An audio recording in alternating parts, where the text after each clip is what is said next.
हाइजेनबर्ग्स uncertainty principal, uncertain क्या है? As you know, the electron, proton, neutron is the smallest or smaller particle, अति सूक्ष्म कण है, right? So इनकी calculation velocity, suppose that electron अभी ये क्या कर रहा है, revolves around the nucleus, right? और रिवॉल्व के साथ आपको बताया क्या करता है ये, वेवी नेचर, बोथ नेचर ना। इलेक्ट्रॉन एक पार्टिकल की तरह चलता रहता है और उसके साथ साथ वो घूमता रहता है अपने एक्सिस पे। इसको कहते हैं रिवोल्यूशन एंड रोटेशन।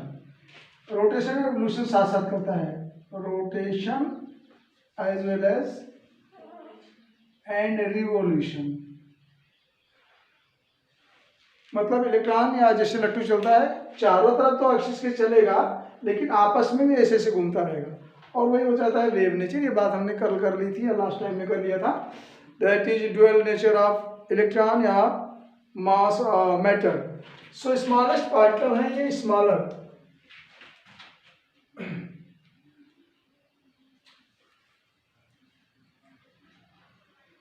सच है कौन से, जैसे आपके इलेक्ट्रॉन है, प्रोटॉन, न्यूट्रॉन एक्सेट्रा, राइट? ये गति करते रहते हैं, एवरीबॉडी नोस। प्रोटॉन का न्यूक्लियस स्टेबल है, इसमें कोई गति नहीं है, लेकिन जो इलेक्ट्रॉन है, स्मॉलर पार्टिकल है, वो गति करता है। तो देखो हम लोग जब कोई कण गति करता है, कोई पिंड, कोई बॉडी, कोई गाड़ी, कोई मोटर, हम लोग जब चलते हैं तो उसका कैलकुलेशन समय संवेग साथ में आराम से कर सकते हैं। मतलब उसका मोमेंटम, पोजीशन कब कहाँ है, किस समय, वो हम कर सकते हैं, राइट?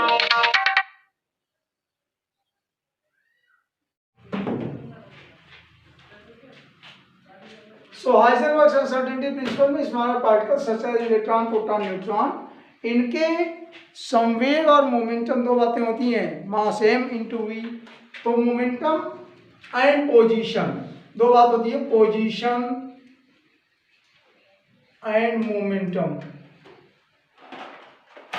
मोमेंटम तो समझते हैं क्या? कोई भी बॉडी स्टेज है, हाँ, mass into velocity, m into v. Velocity frequency नहीं, वेलोसिटी वेग, मास एंड वेग, इसको कहते हैं मोमेंटम। तो इलेक्ट्रॉन यहाँ स्मॉलेस्ट पार्टिकल चल रहा है तो इसका momentum as well as position. Position का मतलब सपोज दैट वो अभी कहाँ है, डेल्टा एक्स। मान लीजिए लीनियर लाइन में अगर हम बना दे ग्राफ के साथ, तो इलेक्ट्रॉन समझो यहाँ से निकला, चल रहा है ना, लेकिन ये साथ साथ में कैसा करता है, वेवी मूवमेंट। ये आपको बात आ गया, राइट? तो कभी मान लीजिए इसकी पोजीशन यहाँ की है, तो जब हम उसका मास और वेलोसिटी चेंज कर देखेंगे तो वेलोसिटी यहाँ कुछ और होगी, इसके आने पर यहाँ पर कुछ और हो जाएगी। या फिर इस साइड में जब तक आप यहाँ कैलकुलेशन लेंगे उतनी स्पीड में या उतनी स्मॉलर पार्टिकल का पोजीशन एग्जैक्ट जब तक कैलकुलेट करेंगे तभी तक इसकी स्पीड कुछ यहाँ होगी। रोटेशन बदल जाएगा। अब रोटेशन कैसे बदलेगा, जैसे ये गोल गोल चल रहा है ना, ये तो मैंने थोड़ा सा ये कट करके आपको दिखाया, लेकिन जैसे स्पीड चल रहा है तो आप ध्यान दीजिए कि अभी यहाँ इलेक्ट्रॉन था, अब इसका वेलोसिटी और मास v और m तो कुछ और है, लेकिन जब ये यहाँ पर पहुंचा या यहाँ पर पहुंचा तो इसका डायरेक्शन चेंज हो गया ना। डायरेक्शन मतलब ये दिशा, और जब दिशा चेंज होती है तो एक्सीलरेशन चेंज हो जाता है, स्पीड में फर्क पड़ता है। और ऐसे टाइम में मोमेंटम और पोजीशन, कभी यहाँ है जब तक आप कैलकुलेशन कर रहे हैं तब तक यहाँ पहुंचे आप, मतलब अभी पॉजिटिव डायरेक्शन में तो फिर नेगेटिव डायरेक्शन, अगर मैथमेटिक्स से बात करें तो कहने का मतलब position and momentum can not be determined with in same time. एक ही समय में पोजीशन और मोमेंटम का आंकड़ा सही नहीं किया जा सकता। ऐसा हाइजेनबर्ग ने एक सिद्धांत दिया है 1926 के आसपास किए हैं, 26-27, और इन्होंने कहा कि इट इज इम्पॉसिबल। तो क्या, momentum and position of electron or smaller particle within same time. यही अनसर्टेन है कि दो बातें एक साथ नहीं गिन सकते, पोजीशन, वो इस समय कहाँ है, उसकी exact position, and momentum of that particle, उसका मास और वेलोसिटी का जब गुणा करें तो वो साथ साथ निर्धारण नहीं कर सकते। और हम लिख सकते हैं it is impossible according to Heisenberg, it is impossible. इन्होंने लिखा कि हो नहीं सकता, बिल्कुल इम्पॉसिबल, ध्यान दीजिए, एक साथ करना संभव नहीं, असंभव लिख दिया। It is impossible to calculate the position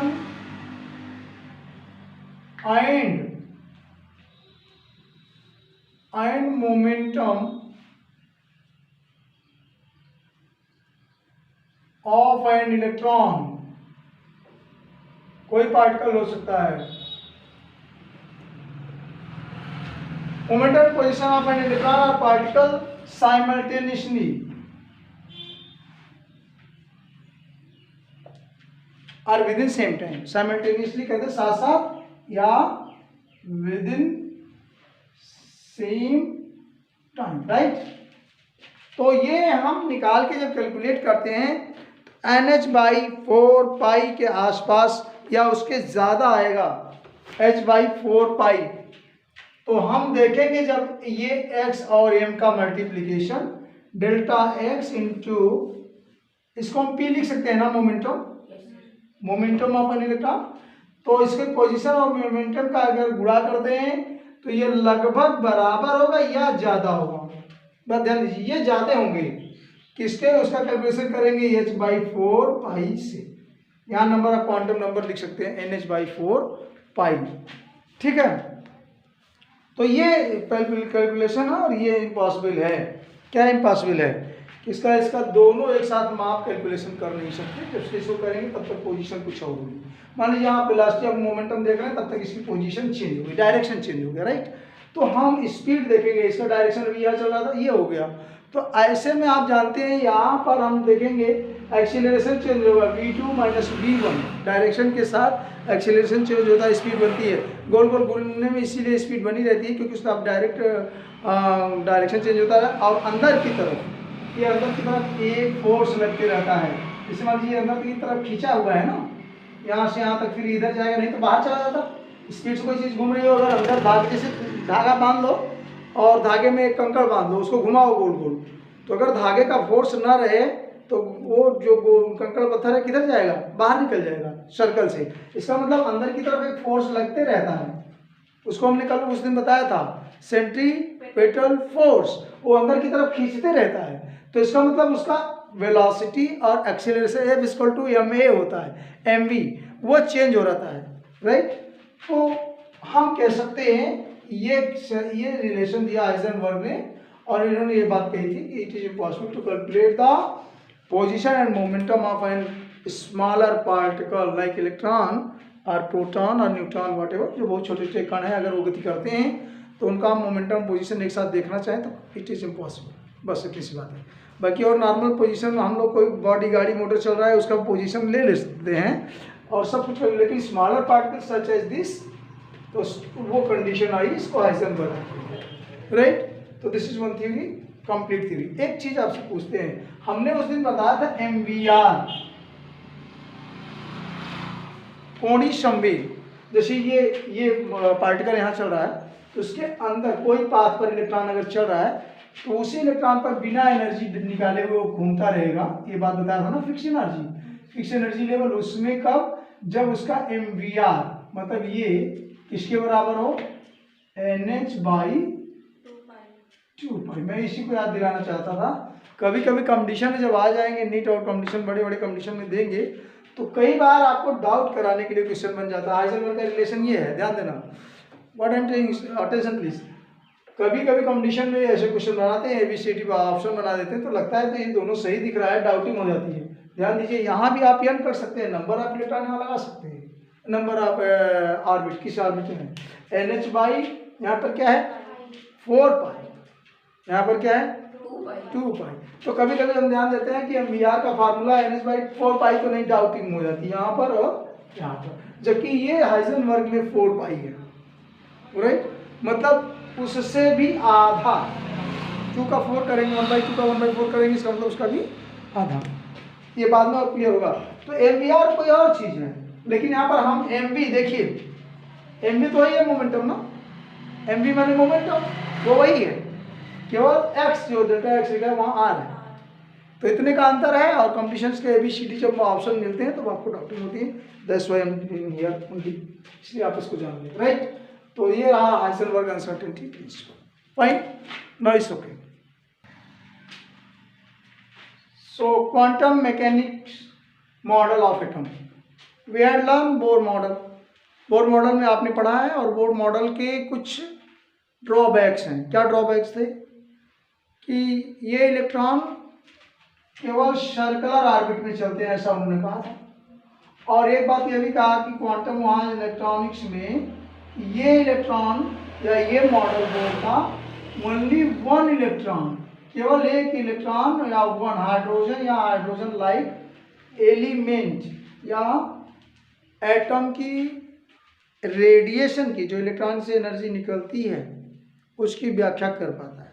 लेकिन मोर देन दैट, अगर 2 इलेक्ट्रॉन, 4 इलेक्ट्रॉन, 10 इलेक्ट्रॉन है और उससे एनर्जी कंटिन्यूसली निकल रही है, तो दैट मॉडल वाज फेल्योर। कौन सा? बोर का मॉडल। और एक बात मैंने और उसके बाद बताई थी कि जो एनर्जी रेडिएट होती है वो सिंगल लाइन के कण की तरह नहीं होती है, बल्कि उसमें वेव नेचर आ जाता है। और वह एनर्जी जब देखते हैं तो एनर्जी एक लीनियर लाइन में नहीं चलती है, बल्कि linear plus wavy line, right. और मैंने उसमें एक बात बताई थी कि यह मॉडल जो है जीमॉन एंड स्टार्क इफेक्ट की व्याख्या नहीं कर सकता। तो जीमॉन में बताया था कि अगर एक स्पेक्ट्रल लाइन जो रेडिएशन हो रहा है, जो निकल रहा है लाइट, ये लाइट अगर बाहर आ रही है, तो इसको मैग्नेटिक फील्ड के मैग्नेट की फील्ड में डालें तो देखेंगे कि ये लाइन से, मैग्नेटिक इफेक्ट में ये लाइन से हमको कई स्पेक्ट्रल लाइन मिलती है। तो एक लाइन ना होकर के बल्कि वो क्या है, ये लाइन का बंच है, इसको कहते हैं जीमॉन इफेक्ट। और हमने ये भी बात बताई थी कि अगर इसी चीज़ को हम इलेक्ट्रिक फील्ड में ले लें, मैग्नेटिक फील्ड ना होके इलेक्ट्रिक फील्ड, मतलब जब उसमें चल रहा हो तो उसमें प्लस माइनस का, कहने का मतलब आयनाइजेशन हो, तो उसमें भी देखेंगे कि ये लाइन्स, स्पेक्ट्रल लाइन्स 6-7 कलर की टूट जाती है, लाइन्स में टूट जाती है। तो ये स्पेक्ट्रल लाइन जो है उसकी व्याख्या कौन, जीमॉन और स्टार्क इफेक्ट दोनों की व्याख्या कौन नहीं कर सकता था? बोर का एटॉमिक मॉडल। तो ऐसी कंडीशन में जो कमी रह गई थी उसके लिए कौन सामने आए? क्वांटम मैकेनिकल थी। अब क्वांटम मैकेनिक्स में क्या आता है, स्पेशली उस पर डुअल नेचर आपने पढ़ा, डुअल नेचर ऑफ इलेक्ट्रॉन। तो आफ्टर कर सकते हैं, आफ्टर द, या ये कर सकते हैं on the basis of, on the basis of dual nature क्या था, ऑफ इलेक्ट्रॉन, या हमने कहा पार्टिकल या मैटर, राइट। और दूसरा था अनसर्टेन, अभी आपने पढ़ा अनसर्टेनिटी, अनसर्टेनिटी ना, ठीक है, सर्टेनिटी प्रिंसिपल किसका था?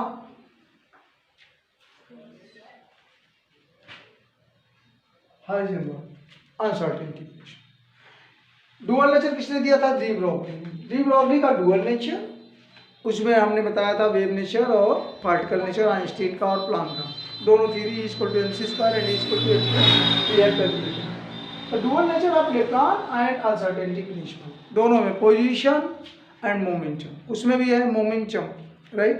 तो ये मोमेंटम और पोजीशन का जो लफड़ा है, जो वेव नेचर है, इसके लिए प्रॉब्लम हो रही है। और इस पर हम लोग फिर आगे 1926 में Schrodinger as a scientist, quantum mechanics बहुत ज़्यादा उनकी थ्योरी नहीं है, 100 साल के पहले के आसपास, 98-97 साल पहले। तो इसमें थ्योरी ये आई कि नहीं, जो इलेक्ट्रॉन है, जो भी मैंने आपको एक वो बताया था, इलेक्ट्रॉन जैसे मान लीजिए आया गति चल रहा है, अब ये ऐसे वेव नेचर भी चल रहा है, राइट। तो मैंने इतना टुकड़ा अगर काट के आपको यहाँ दिखाने की कोशिश करी, तो ये कैसे निकलता है? इस तरह से, ऐसे ऐसे इलेक्ट्रॉन चलता है, गोल गोल घूमता है, राइट, या कोई पार्टिकल मूवमेंट करता है, इस लाइन पे। तो बात ये आती है कि यहाँ से यहाँ तक जो मैक्सिमम डिस्टेंस है, आपने फिजिक्स में इसको एम्पलीट्यूड पढ़ा होगा 10th में, आयाम, राइट, मैक्सिमम डिस्प्लेस ऑफ, उसमें साउंड वगैरह वाइब्रेशनल कोई एनर्जी होती है जो वेव नेचर की होती है, उसके लिए एनर्जी के लिए हमने साउंड वेव में भी इसको आपने सुखा है। तो इस टाइम में अगर हम देखें तो ये क्या है? मैक्सिमम डिस्प्लेसमेंट, ये इसको कहते हैं एम्पलीट्यूड। और आप इस केमिस्ट्री में जो वेव नेचर में पढ़ेंगे श्रोडिंगर में, इसको इन्होंने कहा साई। एम्पलीट्यूड को इसे हम लोग नॉर्मली फिजिक्स में ए लिखते हैं, लेकिन इस एम्पलीट्यूड को हम क्या लिख रहे हैं, साई इस जगह में। इसका मतलब है amplitude. That is nothing else कि ये इलेक्ट्रॉन जो चल रहा है इसका पथ क्या होगा, कितनी दूर तक ये वेव नेचर लाएगा, मतलब यहाँ से यहाँ तक इस मेन पार्टिकल नेचर से। जैसे मैंने कल बताया था कि रास्ते पे आप जा रहे हो, लेकिन मोटरसाइकिल या साइकिल चला रहे हो, पूरी रोड इतनी चौड़ी है, ठीक है, इतना लिमिट है मैक्सिमम, इसके ऊपर जाएंगे गड्ढे में निकल जाएंगे। तो यहाँ से ऐसे गाड़ी घुमा रहे हैं, सड़क पे चल रहे हैं वेव नेचर लहराते हुए। तो कहने का मतलब ये है कि हमको इसको मैक्सिमम डिस्प्लेसमेंट जानना है, और ये है एम्पलीट्यूड इसको बोलते हैं। अर्थात न्यूक्लियस के चारों ओर कहाँ, ये न्यूक्लियस के चारों ओर आप, हमने एक दिन और बताया, इमेजिन मत करो कि ऐसे इलेक्ट्रॉन कहीं रहता है। तो रहता कैसा है, रहता है आपका कोई न्यूक्लियस है, न्यूक्लियस का मतलब कुछ नहीं, गोला वाला नहीं बना रहता, राइट, एक पॉजिटिव चार्ज का बंच कहीं सेंट्रल होता है, मान लो ऐसे, और इसके चारों कहीं इलेक्ट्रॉन कहाँ घूम रहा है, किस पाथ पर है। कोई राउंडिंग का ऐसा राउंड फिगर नहीं है जो लोग बना देते हैं, बट वो कहीं यहाँ पर 3 डायमेंशनल स्ट्रक्चर है। हमने कभी आपको बताया था कि वहाँ इलेक्ट्रॉन रहता है 3 डायमेंशनल स्ट्रक्चर इन स्पेस, कहीं भी उसमें 2 इलेक्ट्रॉन एक जगह रहते हैं। कहाँ पर, न्यूक्लियस के समवेयर हियर एंड देयर, कहीं भी। तो उसका एक फिक्स पाथ होगा, कितना, उसको कहते हैं एम्पलीट्यूड। और वही थ्योरी है कि इसकी पोजीशन क्या है, कहाँ पर है ये ऑलरेडी, और इसी को हम कहते हैं साई एम्पलीट्यूड या ऑर्बिटल। तो इसके लिए हम एक वेव नेचर का, अभी साइंटिस्ट ने इसका कार्यफलन निकाला, वेव फंक्शन साई स्क्वायर, तो उसको ऑर्बिटल की थ्योरी दी जाएगी, साई स्क्वायर को, इसको हम कहते हैं ऑर्बिटल, ऑर्बिटल ऑफ इलेक्ट्रॉन। तो ऑर्बिटल की डेफिनेशन अगर देनी होगी तो क्या है, ये प्रोबेबिलिटी, मैंने उस दिन बताया था, probability of finding electron. Shell, subshell और ऑर्बिटल में हमने लिखाया था ये थ्योरी, आपने ध्यान दीजिए। सेल सेल सेल सेल वो एनर्जी और एनर्जी का लेवल बनाया था, SPTF भी बताया था, और उसमें ऑर्बिटल भी बताया। तो कक्षा और कक्षा का डिफरेंस होता है, वहाँ पर ये बात बनाई थी कि maximum probability of finding electron, कोई इलेक्ट्रॉन न्यूक्लियस के चारों ओर 3 डायमेंशनल स्ट्रक्चर में, इन स्पेस, स्पेस मैंने समवेयर एल्स, कहीं भी यहाँ वहाँ जहाँ तहाँ, लेकिन किसमें रहता है, एक बंडल में रहता है, उसके अंदर एक बॉक्स, समझिए बॉक्स लाइक स्ट्रक्चर, उसके अंदर 2 इलेक्ट्रॉन कम से कम, उसको हम कहते हैं ऑर्बिटल। ऑर्बिटल की डेफिनेशन में सिर्फ यही होता है क्या, कि the 3 dimensional structure around the nucleus in space, कहीं यहाँ वहाँ